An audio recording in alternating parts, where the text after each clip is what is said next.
Citizens of United Britain, this is your Prime Minister speaking.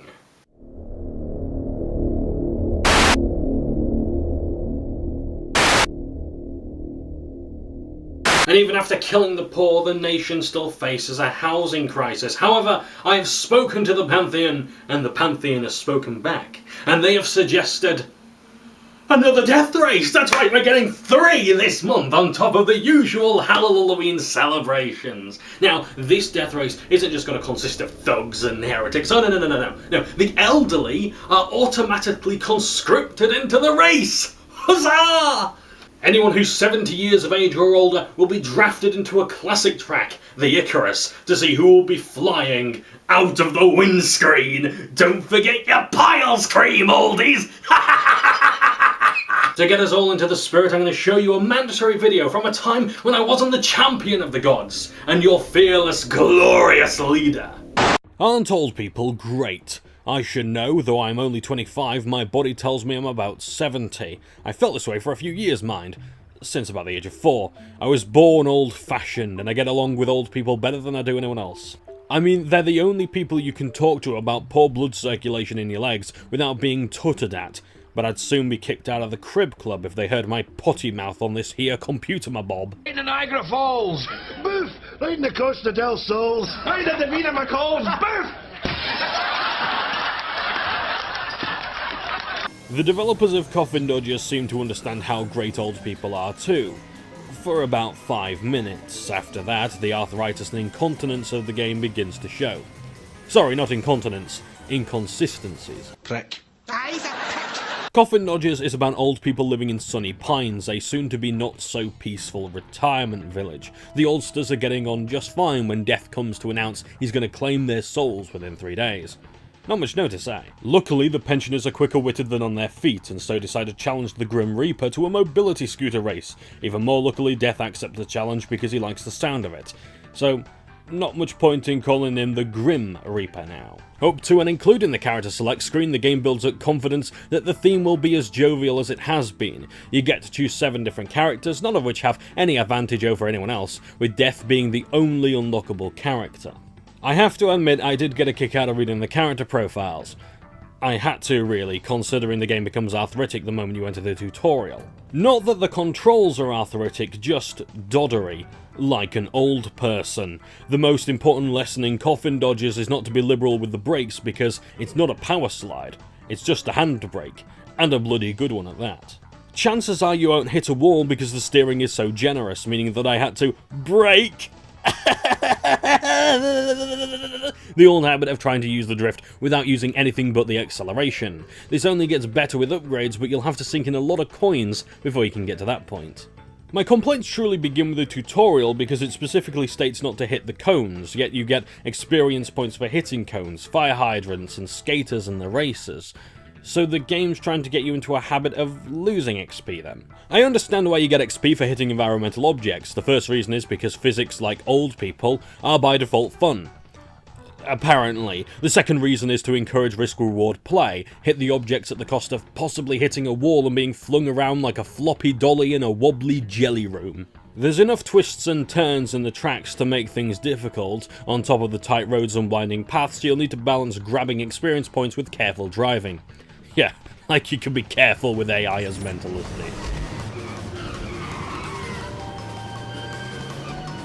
I'm not entirely sure what XP does though. I've played the game for its maximum runtime and couldn't figure it out for the life of me.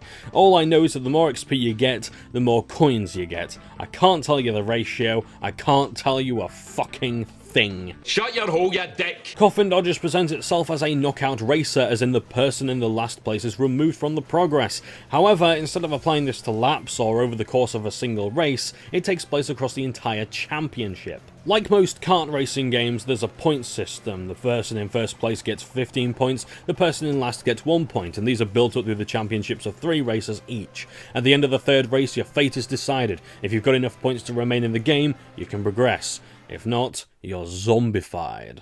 Yes, zombified. Apparently Death uses the undead as his agents, even though they should be anathema to him.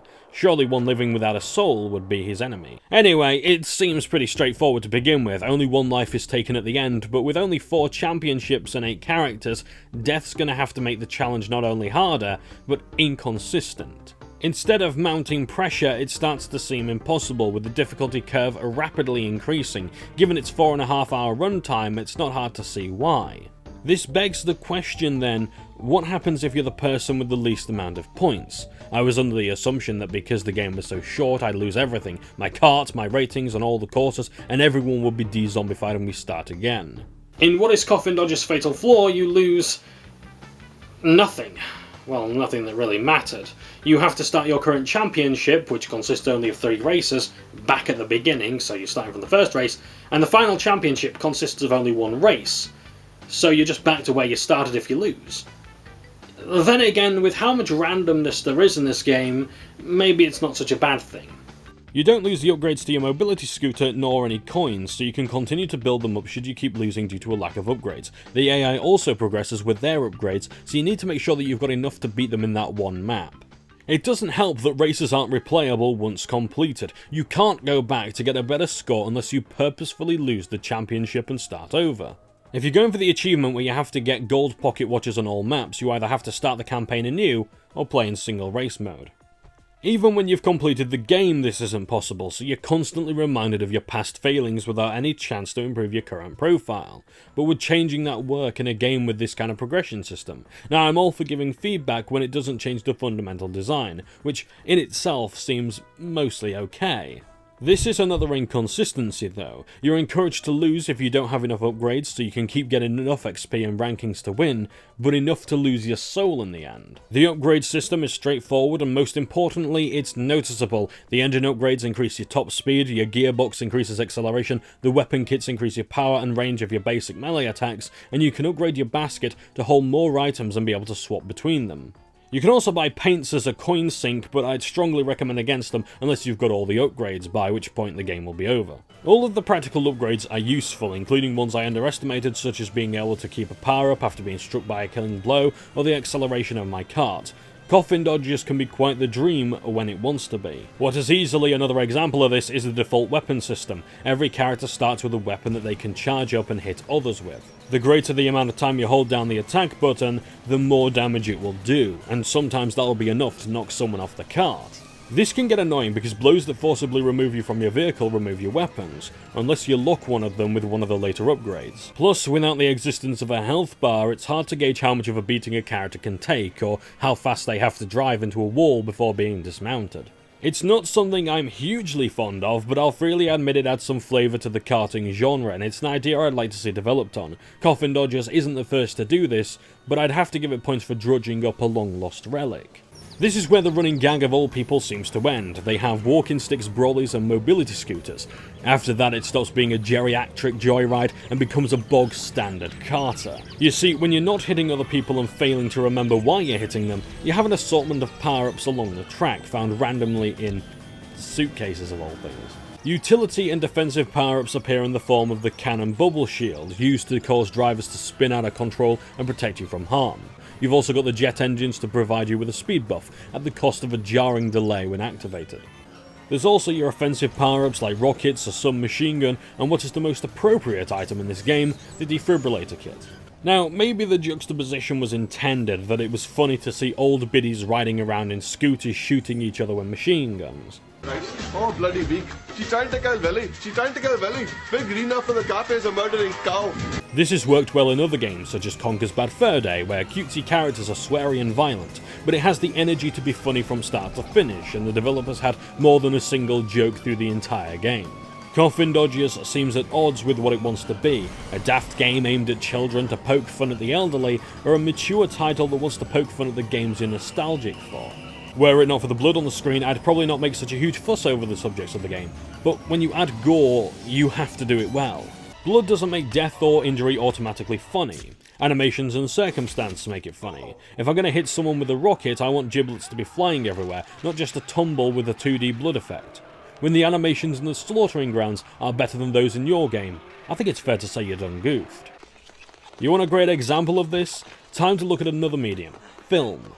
In Brain Dead, also known as Dead Alive, there's a lot of wild facial expressions and comedy of errors. That's what makes it funny, the emotion and the investment thereof. The panic, the embarrassment, the lust, the rage. None of that exists in Coffin Dodgers. You've got the same goofy characters from start to end with nothing else. No banter between them, no end of race dance. Only a speech from death and the odd bit of fist shaking. Getting back to the power-ups though, instead of a machine gun firing bullets, why not pills? Instead of a rocket, how about a colostomy bag? Instead of oil, why not chattering teeth in a glass? I mean, sure, these are cliches, but at least they'd fit with the premise. Let's say they don't replace them, at least they need to have more than 6 power-ups, few of which are even reliable. The rockets are hard to track, the defib kit has a noticeable delay, and the machine gun doesn't feel like it's doing anything until the last few bullets in the magazine. A health bar above the characters' heads would really help with the machine gun, and better warnings for the rockets would solve those. The latter especially reminds me of how bad they were in Crash Nitro Kart. The defib kit is fine because there's an animation to it, but still, either make the animation more noticeable or nerf the delay. Besides that, all seems fair until the final race, when I started to feel it mostly boiled down to luck. Up to this point the AI was challenging but equal, aggressive but fair. When you're the final living soul, things get crazy. In the final race and the championship before it, all mistakes are punished. Rival racers use their power-ups ruthlessly, they're more liberal with their canes, and there's not much room to maneuver to avoid them. Despite my best efforts, there wasn't much else I could do to play well. I was sure to use my melee attacks, aim weapons better, and turn effectively, but still couldn't shake the feeling that the AI had a greater top speed than was possible for me to get. Like I said earlier, the upgrades are noticeable and I like that, but I also noticed that Death and Co were a bit faster, and if I managed to beat them, they'd not be far behind. It wasn't until my final attempt when I beat them, and for some reason I was a long way ahead. All I had to do was not fuck it all up. And I hadn't. And so the race was over. I was met with a jolly ending with a twist in the tail, before being free to explore the other modes in Coffin Dodgers. The time attack mode is unremarkable, with no set times or online leaderboards to beat as far as I could see, so besides exploration mode, which ought to be self-explanatory, there's only Crazy Grandad mode. Now I should have realised this sooner, but Crazy Grandad mode is a diluted Crazy Taxi minigame, allowing you to explore the whole of the game, only now you have to collect items within a certain amount of time. The devs obviously enjoyed themselves with this because a majority of the achievements centre around finding specific items, which I would assume only spawn after meeting specific targets in a single attempt. Just about the only thing I enjoyed in this mode was how the music changed in pitch and speed as you ran out of time. That's not a glowing endorsement, I realise. Call me a cynic, but this mode exists only to pad out the game to give the illusion it's worth £8.99. For a fiver, the game's not half bad, but an extra £4 for Crazy Taxi on Viagra? No tar. Before I move on to the graphics and soundtrack, a quick word about bugs. My Xbox 360 and Xbox One controllers had randomly disconnected throughout the game on 2 different PCs, most notably on the first map of the first championship. This also happened on the first map of the final championship, for reasons I don't know. Now hopefully this is an isolated case that is my version of the game or Steam, but it was bloody annoying and turned me off from reviewing this sooner. If the devs don't know about it, they do now.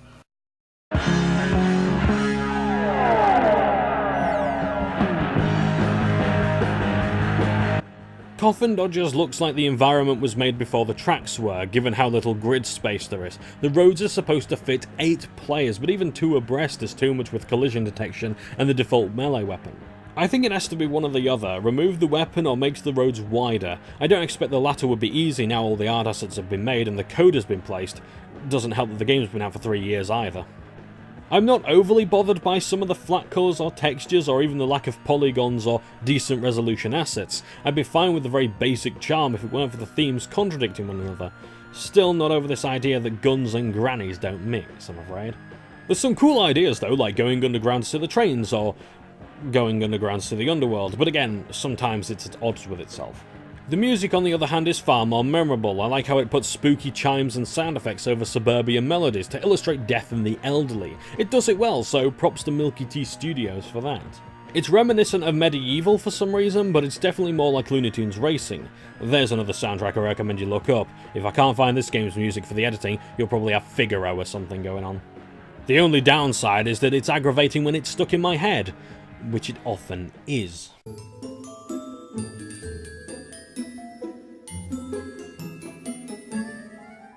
In conclusion, Coffin Dodgers is adequate. It doesn't do anything to offend my karting sensibilities, but not once did I think it was at all replayable. Past the first sitting, I was done, only returning to get footage for the review.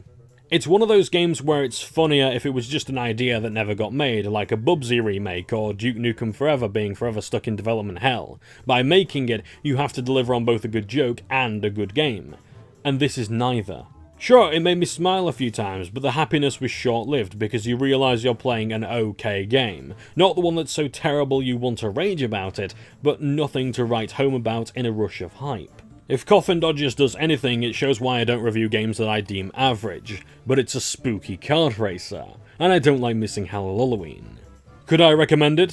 For the full price, definitely not. I desperately want to recommend it because it offers a rarely seen mode of play to the karting genre, but it's burdened by the tacky programming, disappointing presentation, and the sub 5 hour length. Maybe I've been too focused on the idea, in which case fine, maybe I could recommend this as a twist on the genre, but you're still left with a shoddily put together mess. It's a decent first attempt, and if the devs were to release a sequel, I'd gladly give it a shot. I reckon they've got a fandom who would say the same too. However, if this isn't your cup of tea but you want to see something similar, I'd recommend Looney Tunes Racing or Muppet Race Mania.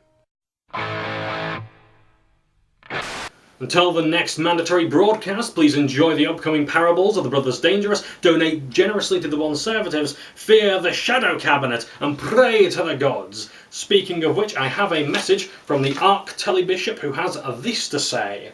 I hear Wild Potato Industries is feeling rather kind, so be sure to sing of their glories, leave lots of donations, thumbs up and subscriptions especially, and they'll grant you visions like no other. I'll place directions to their video shrine below, so soon you will have an information cartridge deposited right into your box. And always remember, United Britain prevails.